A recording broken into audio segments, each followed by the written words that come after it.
Hello everyone, this is a quick tips. If you have problem like this, you image cross the title block line, don't be confused. Just use brick view.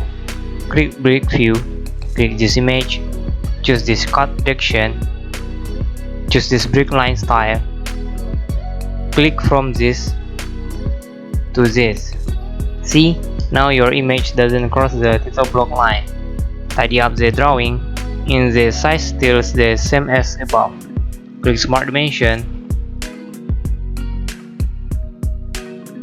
click from this line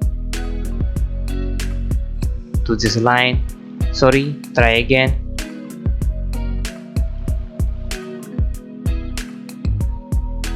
See, still 500mm. That is a quick tips. See ya.